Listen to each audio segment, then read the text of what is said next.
I remember when I was just at school, I'd be about 4 or 5, I used to live next to a wood, and I daydreamed that I would be sort of walking through this wood and I'd have this little house under these tree roots, and that this is where I lived. But meanwhile, when I was walking, I would have this fantastic dress and just come upon one or two little boys that I knew who'd just really be impressed by this dress. When I was little, I did not think of myself as pretty at all.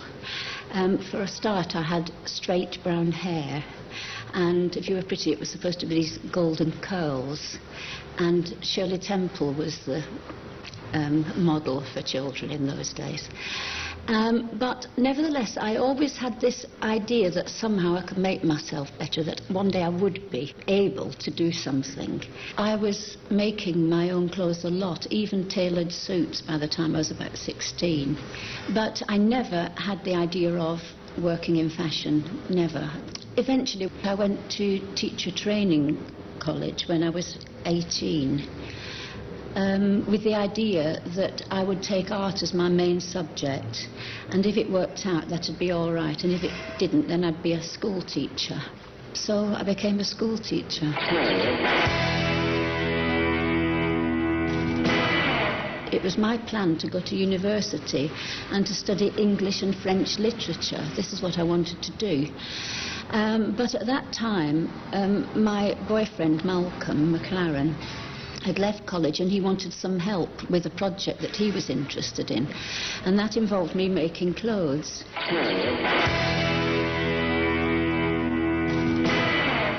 Malcolm and we were interested in rebellion. So at the time when people were still wearing platforms and flared trousers, this is when we had our teddy boy look. Soon after that we got bored, and we changed the shop each time we had a new interest. Nowadays I would present a collection. Punk was an evolution, a synthesis of putting all these things together that we were interested in. I think that punk rock was the most heroic rock and roll movement that there's ever been. I do stand by that. I think it was a fantastic thing to do.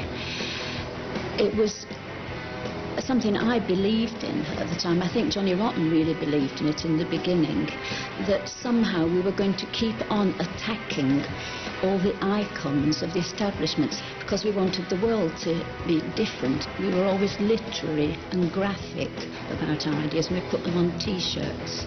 And at one time we were busted under the Obscene Publications Act for holding an indecent exhibition.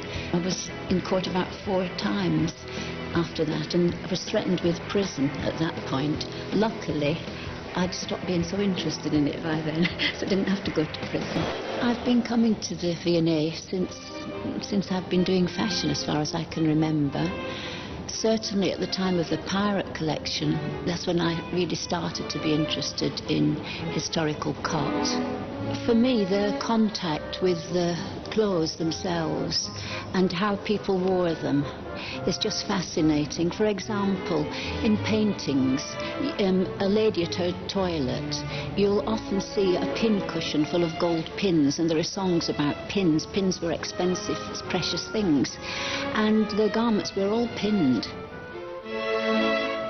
Before I did this dress, I tried to copy the pink dress of Madame Pompadour, which is in a painting in the Wallace collection by Boucher. I just made that same 18th century dress with the feeling of the life and movement that you get in those paintings, and I created this asymmetrical one instead, which I do think therefore is modern. You see, you can't copy the past, you can't, but there are things in it that when you start to try to copy it, that's when you discover something from today, because you have different fabrics, and if you change one thing, you change everything. The impressive thing about looking at historical costume is the lust for change. And and you have got to have a foundation to achieve these effects. And so you have the possibility of restriction and you have the possibility of padding. The collection that I'm probably most proud of is a collection, Vive la Cocotte, because I think in this day and age of conformity and not seeing anything dramatic and dynamic, I think in this day and age to have invented a silhouette that nobody had ever quite seen before is an incredible achievement when I think about it. And yes, it was incredibly exaggerated.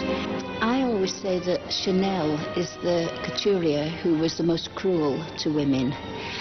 She was a stick, and the only way that that kind of clothes looks good is if you have no shape hardly. You've got to be like a coat hanger. I'm not one of the people who subscribe to this idea that a woman is beautiful the more natural she is.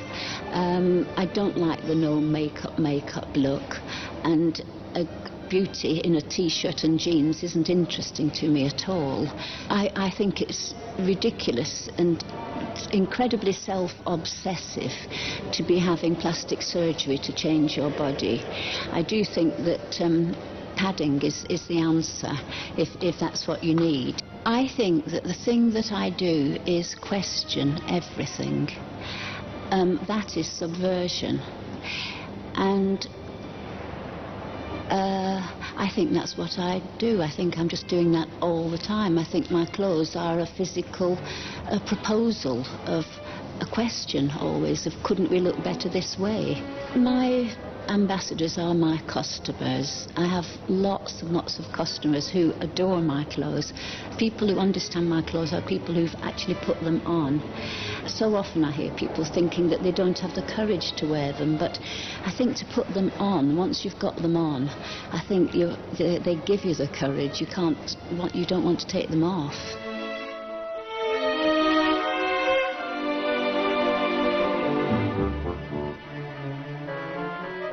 I sometimes, for convenience, work on a little doll to get a certain principle, just to see if it will work. Now then, this is a design that I worked out on this little doll for knitwear, and the pen lines are the divisions of different types of panels for knitted special stitching. But when I'd done it, I thought that I should exploit it by making this same design in fabric as well, using different colours for some of the panels, and in the case of this dress here, using different effects with lace, sometimes put on dark and light backgrounds, slightly different with two types of lace to create this effect that in fact refers to modern art. It's a sort of pastiche on that, really. Orthodoxy is the grave of intelligence. You're not thinking if you're doing what everybody else does. And it is a basic curiosity which needs to know, whether this is right or not, and whether something can be discovered from looking at things in a different way. And so I do think that my need to question is what I can offer to other people, ways of looking at things differently. The fashion is really non-stop. It must be the hardest job in the world. It's harder than doing film or anything. It's got to be, because you never take a break. And it would be almost like if you were a musician or a composer even, who had to just make all their own instruments or something before they could even do anything. You have to start, like the knitwear, for example, starts from little balls of wool, and then you end up with, everything just has to be from the smallest detail to the finished forward. I'm happy that they do realise that there's an irony in what I do, that clothes are very sexy and feminine and pretty and attractive, and that is actually where the subversion of them is, that you can make women have this wonderful feminine power. I measure myself according to how I push my brain, and so I measure myself really perhaps hardly at all in fashion. I measure myself by what I'm thinking. It's only when things strike your thoughts that you have any kind of knowledge. It sort of goes in. It's something you know that is right because of all the objectivity that you've tried to apply.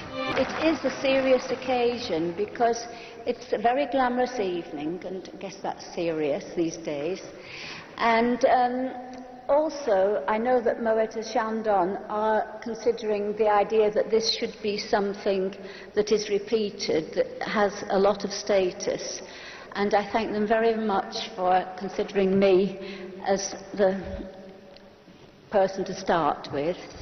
When I do a fashion show, I don't these days really care what the journalists say, because they have their moods and whatever.